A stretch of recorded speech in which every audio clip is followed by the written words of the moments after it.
구약성경 시편 30편 822페이지 30편 1절에서 짧은 12절까지 내용이 있기 때문에 우리 같이 교독을 하도록 하겠습니다. 30편 1절을 제가 읽고 2절은 우리 형제님들이 읽고 해서 12절까지 읽도록 하겠습니다. 여호와여, 내가 주를 높일 것은 주께서 나를 끌어내사 내 원수로 하여금 나로 말미암아 기뻐하지 못하게 하심이니이다.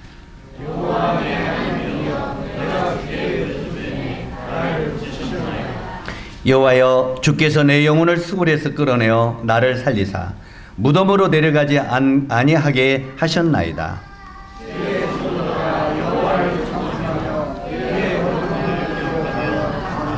그의 노염은 잠깐이요 그의 은총은 평생이로다. 저녁에는 울음이 깃들일지라도 아침에는 기쁨이 오리로다.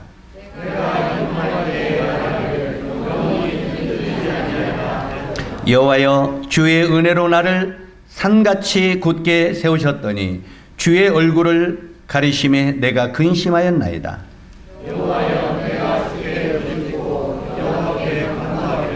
내가 무덤에 내려갈 때 나의 피가 무슨 유익이 있으리요? 진토가 어떻게 주를 찬송하며 주의 진리를 선포하리이까?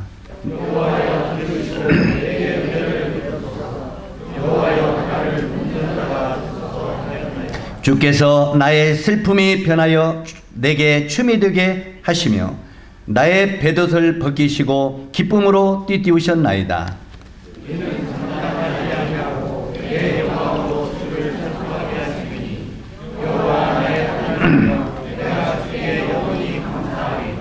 아멘. 오늘은 슬픔이 있는 곳에 기쁨을 이라는 제목으로 말씀을 드리도록 하겠습니다. 이 슬픔이 있는 곳에 기쁨을, 이것은 성 프란시스의 기도문에 나오는 제목인데, 이 성 프란시스의 그 기도의 제목을 제가 기억하면서 정말 주님이 마음 가운데 많은 감동을 주었습니다. 우리들도 이 세상을 살다 보면 즐겁고 기쁜 일만 우리 삶 속에 주어지는 것은 아닙니다. 실제로 이 기쁜 일만 우리들에게 주어지는 것이 아니라 정말 견디기 어려운 그 다음에 슬픔도 우리가 삶 속에 경험을 하게 되는 것입니다. 그렇다면 우리를 이 슬프게 하는 것들이 과연 무엇인지 오늘 이 성경의 본문을 통해서 우리가 살펴보기를 원하는 것입니다. 여기 지금 이 다윗이 이 시편 30편을 기록하면서 이 다윗의 마음속에도 이런 정말 힘들고 어려운 이런 슬픔을 경험하게 되는데, 대체 이 다윗의 마음속에 슬픔을 준 것은 오늘을 살고 있는 우리들에게도 동일하게 이런 슬픔을 주는 것이라는 것입니다. 자, 그러면 우리 삶 속에 이 슬픔을 주는 것들을 한번 살펴보면, 첫째, 나의 꿈이 좌절될 때 우리는 슬픔을 경험하게 됩니다. 그 다음에 두 번째는 어떤 인간관계의 갈등을 경험할 때 우리는 또한 슬픔을 경험하게 됩니다. 그 다음에 세 번째, 우리의 건강을, 참 이렇게 좋을 때는 모르죠. 그러나 우리 건강을 잃어버릴 때 우리에게 슬픔이 찾아오는 것을 보게 됩니다. 사람들은 나름대로 이 세상을 살면서요, 꿈을 가지고 삽니다. 여러분, 꿈 없는 사람이 있습니까? 이제 연세가 드시면, 또 나이가 들면, 아이고 나의 꿈은 이제 죽는 것이지, 그렇습니까? 죽는 것이 꿈인 사람 손 한번 들어보세요. 죽는 것이 꿈인 사람은 내일 돌아가십시오.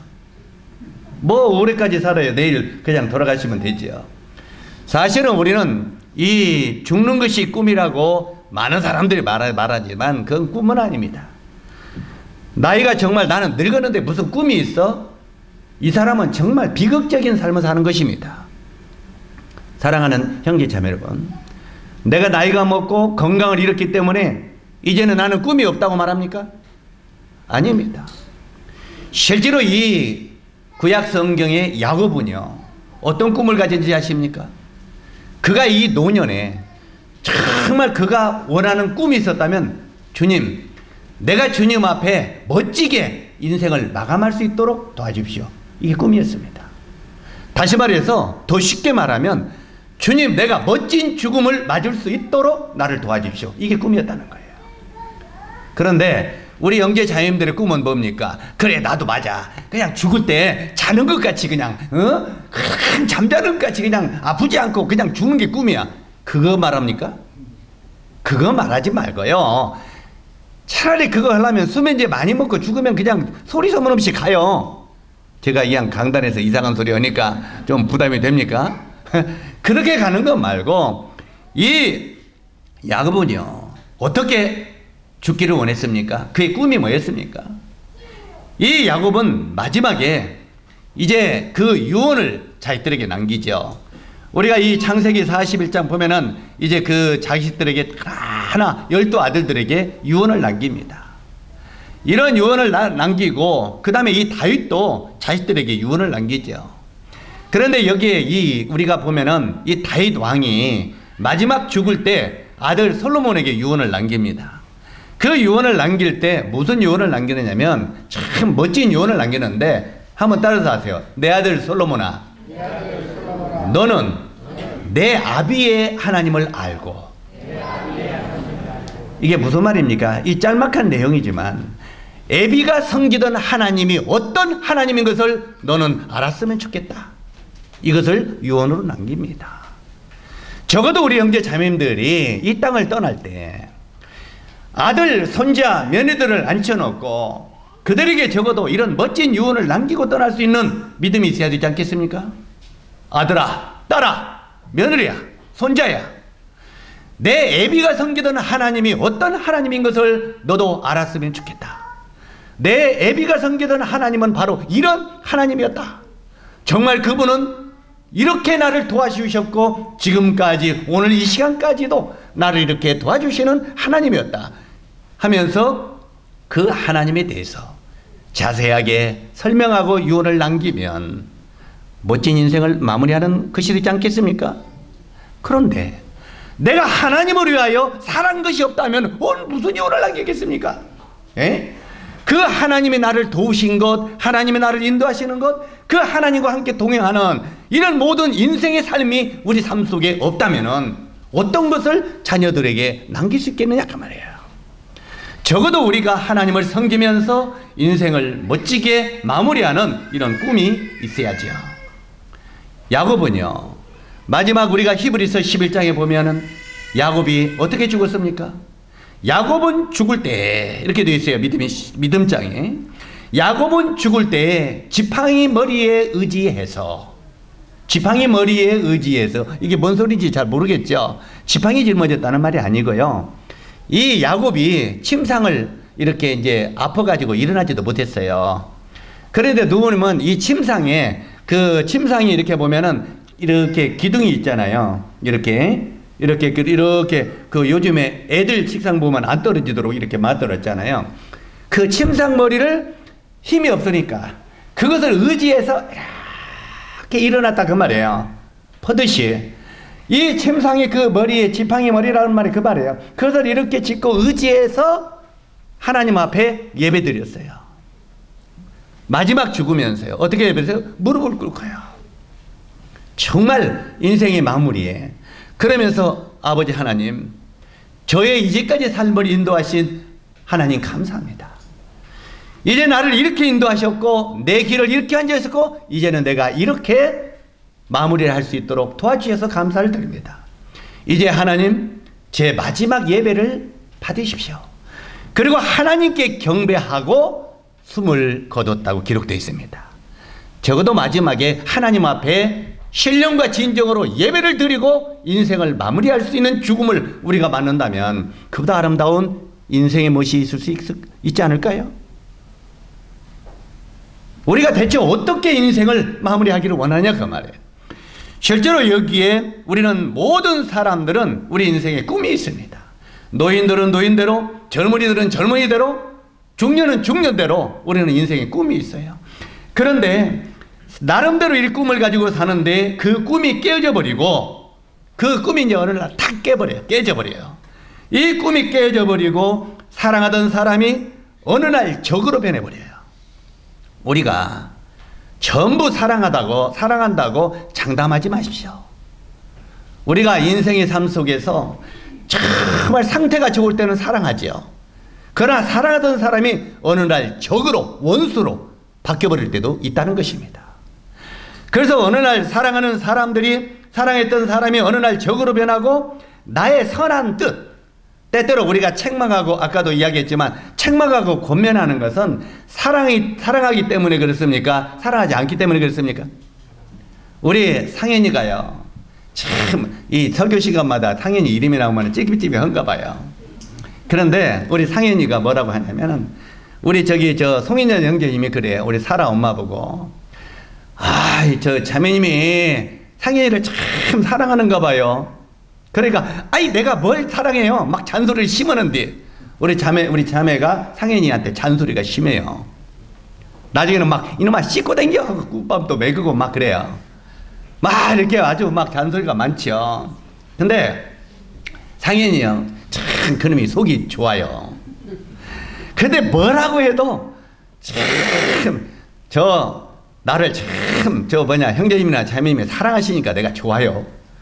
그럼 우리 자매가, 야 이놈아 내가 뭘 사랑해? 그러면 사랑을 하니까 관심을 갖지요. 사랑하지 않으면 무관심해요. 배는 저놈이 도사요. 바로 그걸 깨닫고 있는 거예요. 우리가요, 때때로는 권면하고 책망하면 사랑하기 때문에 그렇습니까? 사랑하지 않기 때문에 그렇습니까? 우리가 오해 없기 바랍니다. 제가 예를 들어서 우리 어떤 부처님이나 어떤 형제님이나 저 자매님한테 권면할 때 사랑하지 아니하면 권면하지 않습니다. 제일로 사랑하지 않는 건 무관심입니다. 이해 가십니까? 무슨 짓을 하든지 관심 안 해버리고 대꾸 안 해버리면 정말 편해요. 그죠? 그러면 그게 좋습니까? 그것은 진짜 무관심이고 그것은 관심이 없는 것입니다. 때때로 우리가 자식들도요, 자식들을 사랑하면 사랑할수록 어떻게 합니까? 나무라고 징계하고 칭치하고 그러니까 안 듣습니까? 왜? 그가 바르게 되기를 원하기 때문에. 그렇기 때문에 우리가 교회 안에서도 권면하고 책망하는 거 그거 곱게 생각하지 마세요. 그것은 나를 사랑하는 결과인 걸 아시기 바랍니다. 실제로 그렇게 사랑하는 것이 실제로 이런 그 마음인데, 때때로 우리가 그 사랑하는 마음이 왜곡되어 전해버린다는 말이에요. 왜곡된다 그 말이에요. 예? 이 사랑하는 마음이 다른 사람에게 그냥 완전히 왜곡되어 전해지고 어느 날 내 건강이 힘없이 무너져 내리는 것을 경험할 때 우리들은 바로 이 슬픔과 고독을 또한 허물을 체험하게 된다고 하는 것입니다. 자, 여기 우리가 조금 전에 시편 30편을 읽었습니다. 이 시편 30편 이 본문을 보면 그 유명한 그 당시 이스라엘의 성군이었던 바로 이 다윗 왕도 이러한 슬픔과 좌절을 경험할 때가 있었다는 것입니다. 때때로는 다윗은 성군이고 왕이기 때문에 그에게는 슬픔과 고독을 경험하지 않았을 것이다. 아닙니다. 이 성군이었던 다윗도 우리보다 더 엄청난 허무와 고독을 체험했던 사람입니다. 우리가 이제 이 본문의 말씀을 펼쳐보면은 첫 번째 구약성경 역대상 13장 7절로 14절을 보면은 다윗 왕이 이제 꿈이 하나 있었는데, 꿈이 뭐였냐면 하나님의 성전을 짓는 것이 다윗의 꿈이었습니다. 이 성전을 지어가지고 하나님의 언약궤, 이 하나님이 임재하는 언약궤죠. 구약에 그 십계명을 받았던 그 돌판에 들었던 이 언약궤를 바로 이 성전에다가 모셔다 놓고, 그 성전의 지성소에 모셔다 놓고 하나님 앞에 예배 드리는 것이 다윗의 꿈이었습니다. 자, 다윗의 꿈이 나빴습니까? 성전을 짓고 그 다음에 언약궤를 만들어서 언약궤를 갖다가 실제로 언약궤가 그다음에 실로에 그냥 이렇게 방치되어 있어요. 그렇기 때문에 언약궤를 갖다가 성소에다가 모셔놓고 하나님의 영광을 찬양하고 예배드리는 것이 꿈인데, 이 꿈이 잘못됐습니까? 그런 꿈을 이 다윗 왕이 가지고 있었는데, 어느 날 이 다윗 왕이 이 언약궤를 이제는 성전이 지어지기 전에 먼저 이 모형도 이런 거 천막을 짓고 이제는 성전을 지으려고 그곳에 언약궤를 옮겨 놓으려고 합니다. 이런 이 언약궤를 모셔다가 이제 그대 옮겨 놓으려고 이렇게 했습니다. 그래가지고 이 예루살렘 성전을 건축해서 그곳에 이제 모심하려고 했는데 어느 날 이제 그래 내가 성전이 지어지기 전에 먼저 언약궤를 옮겨야 되겠다. 이런 마음을 가지고 다윗이 실제로 이 열심만으로 어떤 열심만으로 이 언약궤를 모셔가지고 이제 떠나갔습니다. 그런데 이 언약궤를 그 이렇게 술에다가 실었죠. 소실에다가 이렇게 싣고 이렇게 이제 막 나발을 부르면서 이제 갑니다. 가는데 소란 놈이 어떻게 했어요? 펄짝펄짝 뛰는 거예요. 막 소가 그냥 퍽퍽 뛰는 거예요. 그러니까 이 소의 술에 하나님의 언약궤가 실려 있어요. 언약궤가 실리니까 소가 뛰니까 언약궤가 덜컹덜컹했어요. 그러다 보니까 언약궤가 떨어질 것 같다고 말해요. 떨어질까니까 웃사라고 하는 사람, 이제 거기에 경배했던 이 웃사라는 사람이 언약궤가 떨어진다 하고 언약궤가 안 떨어지고 손으로 잡았어요. 그러면은 하나님가 떨어지는 것을 지금 웃사가 도와주려고 했습니까? 도와주지 않으려고 했습니까? 우리 형제 자님들이 잘 깨달으셔야 돼요. 실제로 이 웃사가 하나님의 언약궤를 이렇게 붙들었습니다. 안 떨어지도록. 그런데 웃사가 그 자리에서 직사했습니다. 왜 그랬습니까? 웃사가 대체 뭘 잘못했습니까? 웃사가 뭘 잘못했어요? 잘못한 게 있어요, 없어요? 없어요. 소들이 뛰어나니까 하나님의 언약궤가 떨어지려고 하는 거예요. 덜떡 떨어. 그러다 보니까 언약궤가 안 떨어지도록 도와줬어. 그런데 웃사는 그 자리에서 직사했어요. 왜 죽었습니까? 여기서 우리가 진리를 깨달을 수 있는 것은 우리의 어떤 힘으로 하나님을 도와주는 우리가 아니라 그 말입니다. 우리가 때때로는 착각합니다.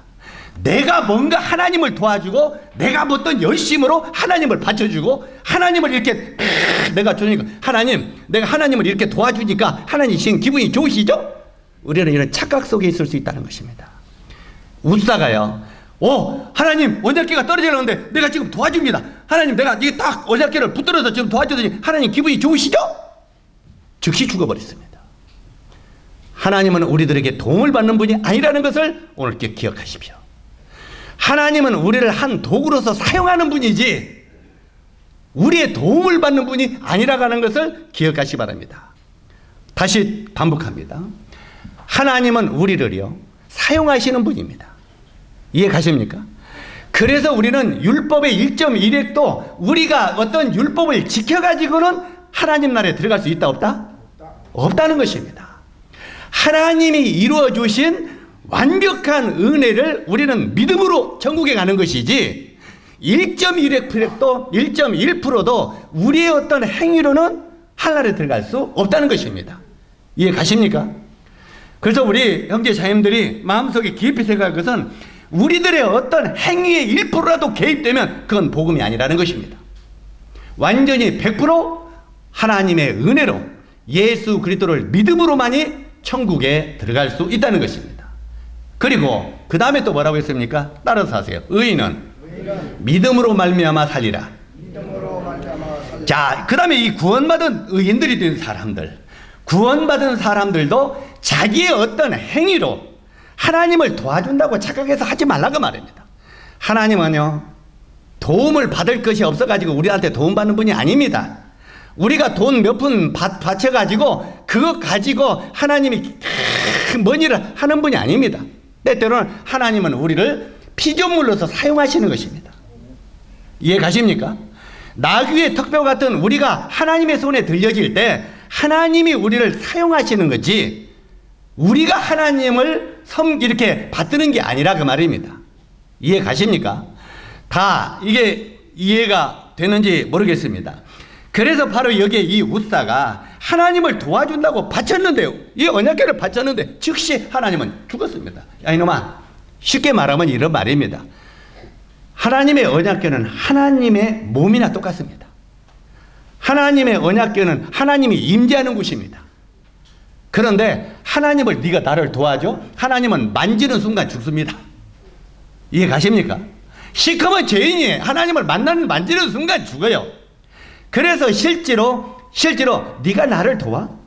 그러니까 이 언약궤가 흔들고 떨어지고 해도 그것은 누구의 뜻입니까? 하나님의 뜻이에요. 하나님은 하나님의 일을 하는 것입니다. 그렇기 때문에 이 언약궤가 떨어질 때 우사가 딱 받으니까 우사가 그 자리에서 죽어. 그러니까 자, 이제 그 다윗이 어떤 마음을 가지고 움직였습니까? 하나님, 내가 언약궤를 이제 성전 지어가지고요 거기다 바치려고 합니다. 기분 좋으시죠? 야, 기분은 지금부터 좋으실 겁니다. 어째요? 나를 칭찬하세요? 내가 모시고 갑니다. 그런데 그냥 즉시 우사가 죽어버렸어요. 그러니까 기뻐해야 될 잔치상이 어떻게 됐어요? 초상집이 되어버렸습니다.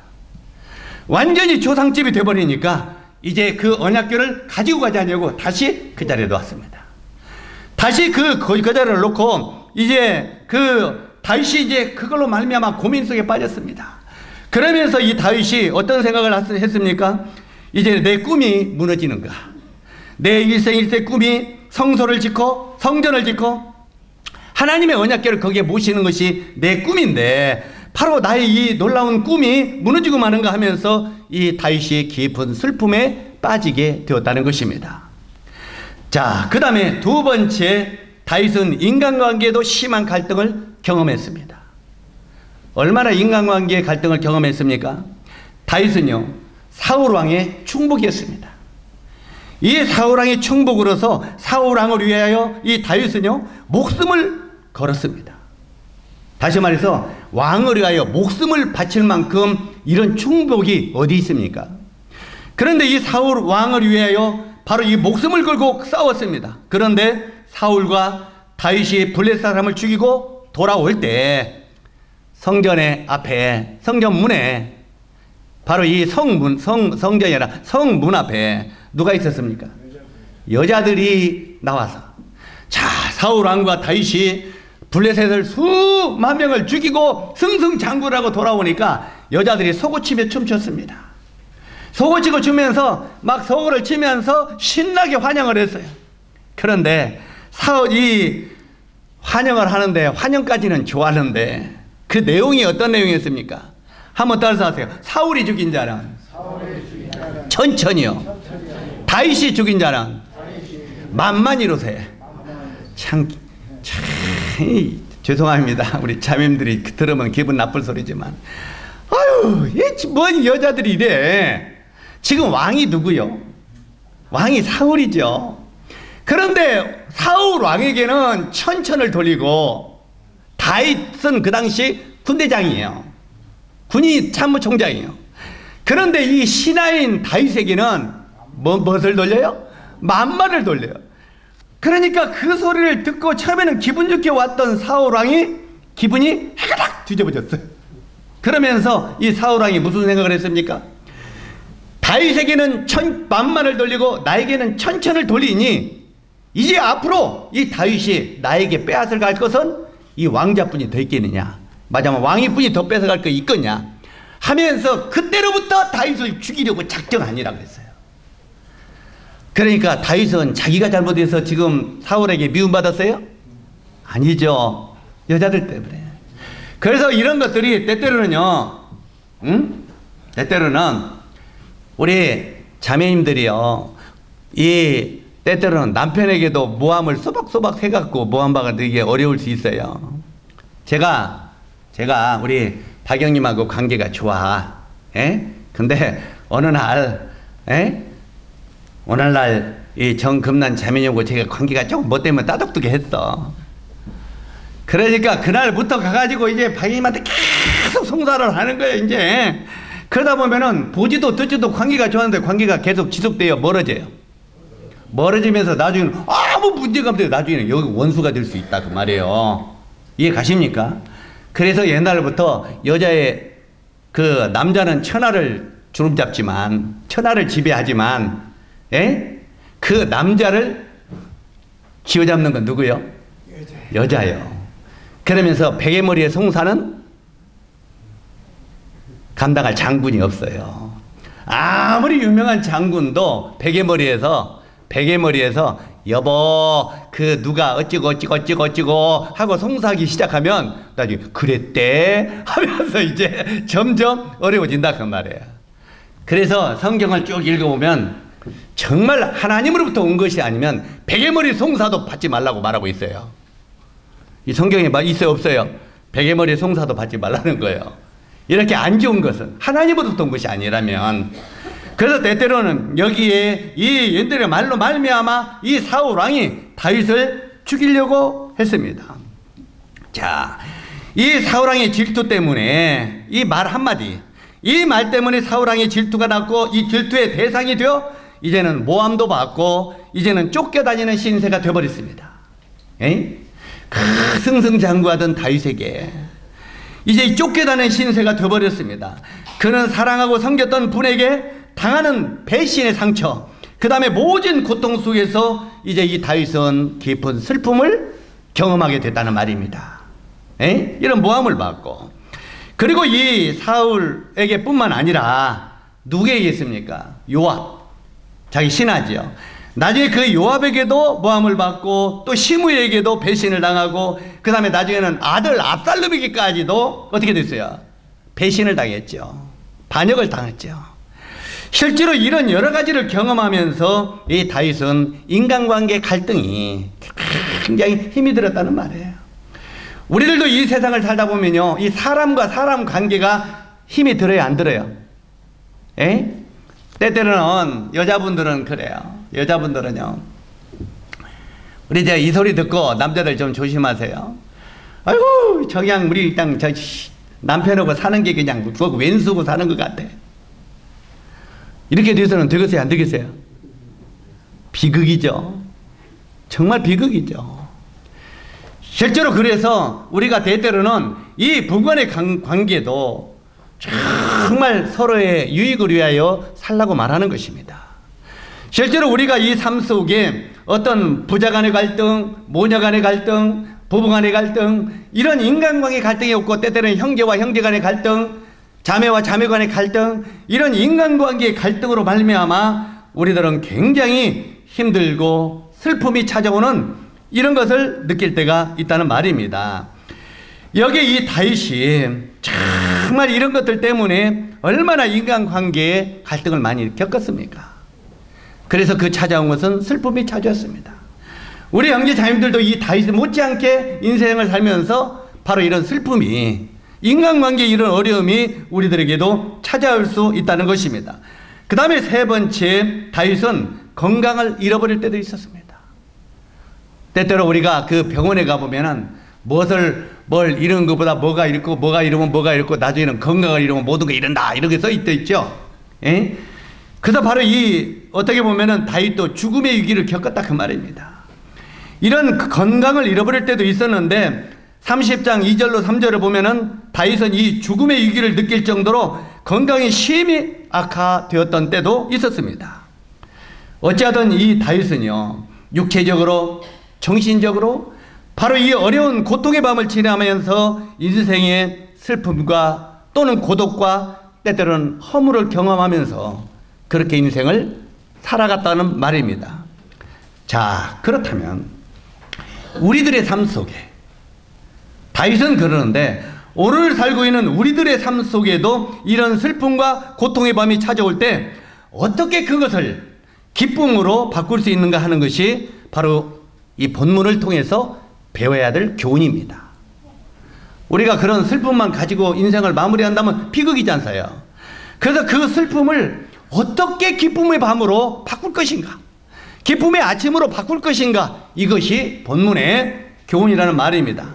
첫 번째, 실제로 여기에 이 슬픔과 고통의 밤이 찾아올 때 그것을 기쁨으로 바꿀 수 있는 교훈은 첫 번에 6절을 한번 보시기 바랍니다. 6절을 어느 분이 한번 읽어주시기 바랍니다. 내가 형통할 때 말하기를 영원히 흔들리지 아니하리라 하였도다. 예, 여기 보면 내가 형통할 때 말하기를 영원히 흔들리지 아니하리라 하였도다. 여기 보면은 이 슬픔의 밤이 우리 삶 속에 찾아올 때 첫 번째는 자기 성찰을 할 줄 알아야 된다는 것입니다. 한번 따라서 하세요. 자기 성찰. 많은 사람들은요, 항상 자기 성찰은 않고 다른 사람을 판단합니다. 아이고 저 형제가, 아이고 저 자매가, 아이고 저 사람이 왜 저런가 부르겠어. 자기는 안 보는 겁니다. 바로 이런 내 삶 속에 고통과 허무와 바로 이런 슬픔이 찾아올 때 제일 먼저 이것을 바꿀 수 있는 것은 자기 성찰을 할 줄 알아야 된다는 것입니다. 다른 사람 보지 마십시오. 자기를 보죠. 자기를 볼 줄 아는 사람은 지혜가 없는 사람입니다. 실제로 이 자기를 볼 줄 아는 사람이 지혜로운 사람입니다. 여기 보면 자기 성찰을 알아야 한다는 것인데, 다윗은 자신이 형통할 때 가졌던 자만심, 현대의 절망과 슬픔을 가져다 준 원인을 찾아내고 있는 것입니다. 다시 반복합니다. 사랑하는 형제 자매 여러분, 우리가 인생을 살다가 내 자신에게 어떤 슬픔이 찾아오잖아요. 어떤 고독과 어떤 허무가 찾아오면 대체 이것을 나에게 갖다 준 원인이 어디에 있는가를 먼저 생각해 보라 그 말이에요. 원인. 우리들은 원인은 생각지 아니하고요, 그 현실만 갖다 판단합니다. 그래 안 그래요? 에? 예를 들어서 더 쉬운 설명을 할게요. 제가 이런 강단에서 이런 표현하기는 좀 그런데 하도 우리 어르신들이 많아서 잘 못 알아들으니까 쉽게 설명하려고 그래요. 자꾸 우리 박영재님이 나만 보면은 눈을 힐끗힐끗해요. 그냥 흉을 보고 그냥 자꾸 힐끗했길래, 그리고 사람들에게 모함하고, 그러고 가끔 가다가 이러고 가고, 그러면 제가 기분이 좋아요 안 좋아요? 안 좋죠? 그게 쌓이고 쌓이다가 제가 나중에는 이 마음에 악한 마음이 발동했어. 그래가지고 어느 날 박인영 뺨을 따다닥 때려버렸어. 자, 그러면은 지금 이제 다니면서 이제 뭐라고 하게 되니겠어요? 영재가 폭행을 했다고 그러고만 다닐 거 아니겠어요? 그러면 그 문제가 해결돼야 안 돼요? 우리는 결국 그러고 있다 그 말이에요. 내가 한 대 맞아 이것만 가지고 이야기하고 있다 그 말이에요. 뭔 말인지 이해가십니까? 지금 쉽게 설명하려고 이거 하는 거예요. 그러면 어떤 걸 생각하라고요? 왜 이런 일이, 왜 영재가 나를 이렇게 따다닥 때리는 이런 원인이 어디서부터 왔느냐, 이걸 찾으라는 거예요. 이해 가십니까? 그러면 뭘 찾게 돼요? 아하, 내가 눈을 겼던 거, 내가 이렇게 했던 거, 내가 모함했던 거, 아하, 내가 이름으로 말미암아 결과가 따다닥 왔구나. 이해 가십니까? 그런데 우리들은 내가 그렇게 했던 것은 생각해요 안 해요? 그것은 생각하지 않아요. 그리고 요것만 이야기하는 거예요. 요것만. 그러면 결코 그 사람은 고쳐질 수 없다는 말입니다. 그 사람 심령 가운데 참된 기쁨은 결코 올 수 없다는 말입니다. 정말 그 슬픔이 기쁨으로 바뀌기 위해서는 뭘 봐야 돼요? 자기 성찰을 할 줄 알아야 된다는 것입니다. 여기에 이 다윗은 바로 이 현재의 절망과 슬픔을 가져다 준 원인을 지금 찾아내고 있는 것입니다. 고통과 슬픔의 밤이 찾아올 때 원망과 절망 속에서 자포자기하는 사람이 있는가 하면요, 그 고통과 슬픔의 원인이 나 자신의 무엇 때문에 왔는가 하고 자기를 성찰하고 새로운 삶을 준비하는 사람도 있다는 것입니다. 우리는 전자가 지혜로운 사람이에요? 후자가 지혜로운 사람이에요? 바로 후자가 지혜로운 사람이죠.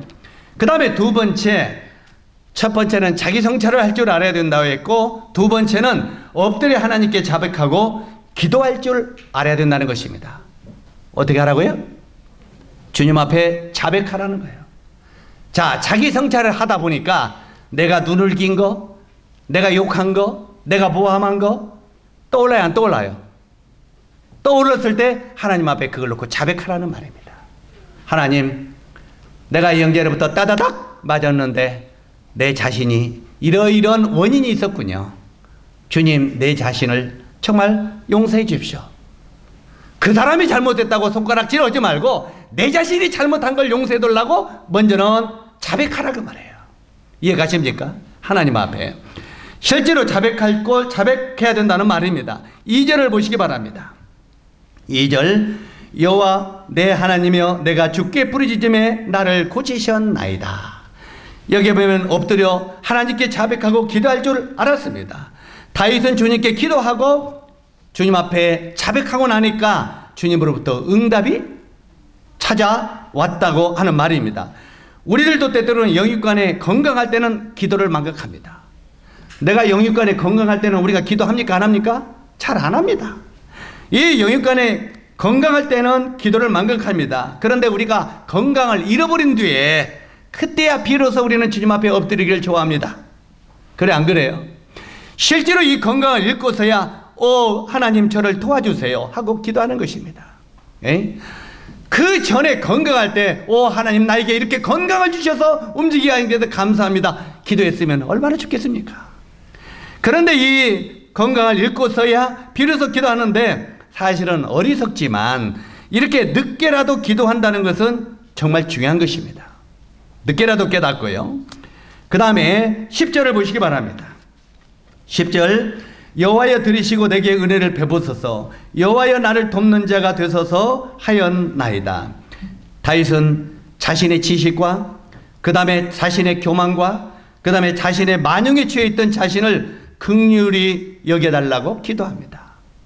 다윗이요 자기가 지식이 굉장히 있은 걸 자랑했어요. 그 다음에 자기가 교만했던 것을 주님 앞에 자백했어요. 그 다음에 자기가 만용에 취해 있던 것을 자백했어요. 그리고 이런 것들을 긍휼히 여겨달라고 기도합니다. 다윗은 이 고통의 밤을 기도의 밤으로 이렇게 바꿀 줄 알았다고 하는 것입니다. 슬픔과 고통의 밤에 찾아올 때 우리 형제 자매들은 간절히 주님 앞에 무릎 꿇고 기도할 줄 알아야 된다는 것입니다. 그 다음에 마지막으로 세 번째, 기도했으면 기다릴 줄 알아야 된다고 말하고 있습니다. 우리는 때때로 이 한국에서 태어난 이것 중에서 좋은 것도 있고 나쁜 것이 하나 있는데 뭡니까? 한국 사람들이 다른 외국 사람들에게 제일 먼저 알려준 게 있어요. 뭐요? 빨리빨리요. 빨리빨리. 에? 이 빨리빨리. 실제로 이 빨리빨리가요, 이 발전하는 데는 유익을 끼쳤어요. 그래 안 그래요? 그런데 우리가 주님의 말씀을 기다리고 주님의 말씀으로서 묵상하고 주님의 말씀으로서 해결하는 오래 참고 기다리는 이것에는 인색해져 버렸다는 말이에요. 에? 우리는 때때로 주님 오늘 이제 기도합니다. 하나님 내가 이러니까 지금 좀 이것 좀 해결해 주세요. 이제는 내가 자백합니다. 이거 도와주세요. 아멘. 왜 응답이 없어요? 바로 시작합니다. 왜 기도했는데 왜 바로 답이 없어요? 하루 지났는데 왜 답이 없어요? 왜 이렇게 빨리빨리가 이렇게 조급한 마음으로 하나님의 응답을 못 받는다는 말입니다. 우리 형제 자매들의 삶 속에서 얼마나 하나님의 말씀의 능력을 우리가 체험하며 살고 있습니까? 우리가 하는 기도를 얼마나 우리가 정말 응답을 받고 있느냐 그 말입니다. 우리가 기도했으면 기다릴 줄 알아야 된다고 말합니다. 우리가 이 신약성경 야고보 사도도 뭐라고 말합니까? 농부가 늦은 비와 이른 비를 기다리는 것처럼 오래 참고 기다리라 그렇게 말했어요. 우리가 기도했으면 기다리라 그 말이에요. 그런데 우리는 기다릴 줄은 모릅니다. 그렇기 때문에 우리는 기도의 응답을 못 받는다는 말입니다. 우리가 5절을 보시기 바랍니다. 5절 그의 노여움은 잠깐이요 그의 은총은 평생이로다. 저녁에는 울음이 깃들지라도 아침에는 기쁨이 오리로다. 여기 보면 이 5절은 새아침을 기다리는 다윗의 신앙 고백입니다. 이 새아침을 기다리는 다윗의 신앙 고백인데 그 노여움은 잠깐이요. 우리 주님이 때때로는 우리를 징계하거나 우리를 책망하실 때 그 노여움은 잠깐이라는 겁니다. 그러나 그 은총은 평생이로다. 주님이 우리에게 은혜를 베푸시는 것은 평생 동안 베푸신다는 것입니다. 그러면서 저녁에는 울음이 기숙할지라도 아침에는 기쁨이 오리로다.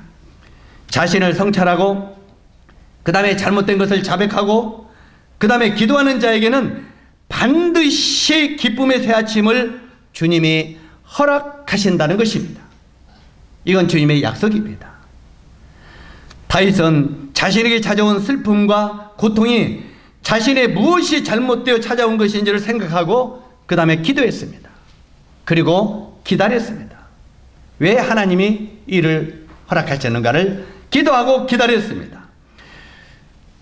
우리가 구약성경 사무엘하 24장을 보면은 이 다윗이 영적인 범죄를 한 적이 있죠. 그 인구조사, 이 교만해져 가지고 인구조사를 한 적이 있어요. 그래서 하나님은 육신적인 범죄보단 영적인 죄를 더 크게 보십니다. 그래서 바로 이 인구조사가 후 온 누리에 이 병이 퍼졌습니다. 전염병이죠. 온 누리에 전염병이 퍼지자 다윗은 백성들과 더불어 간절히 기도합니다.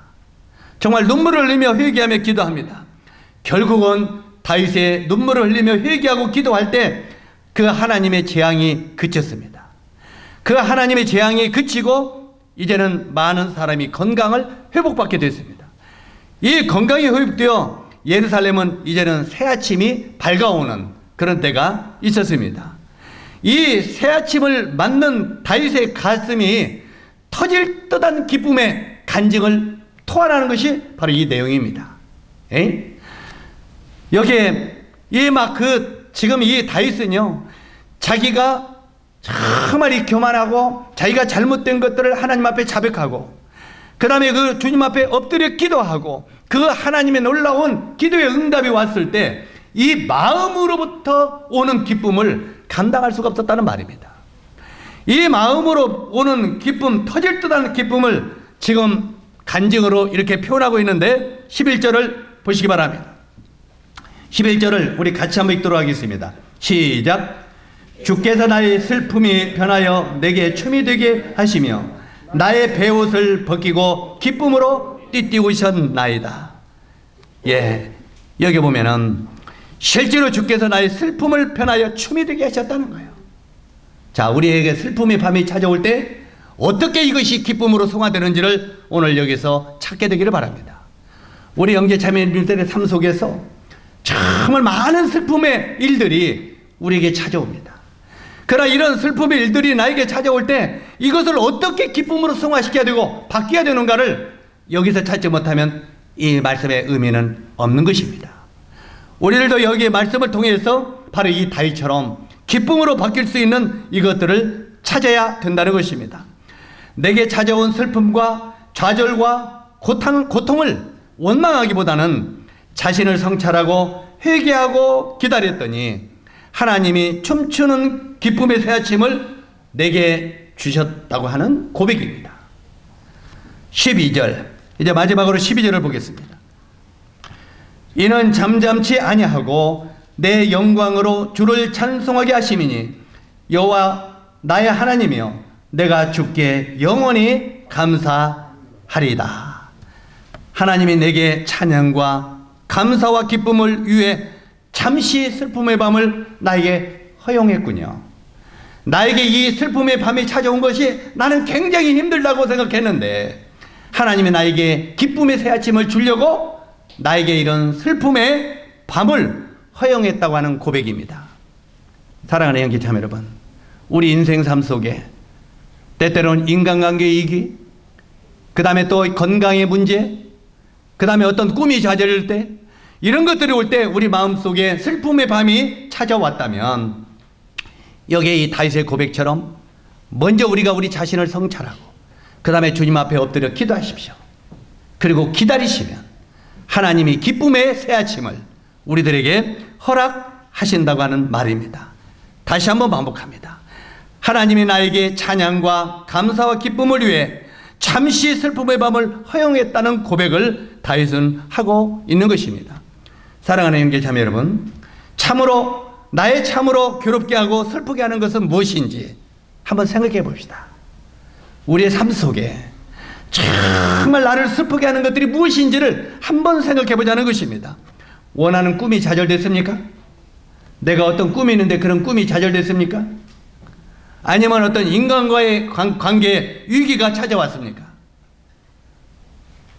그렇지 않으면 건강이 나에게 슬픔으로 정말 이렇게 찾아왔습니까? 이런 것들로 슬픔의 밤이 찾아왔다면 위의 말씀으로 힘을 얻고 슬픔을 기쁨으로 승화시키기를 바랍니다.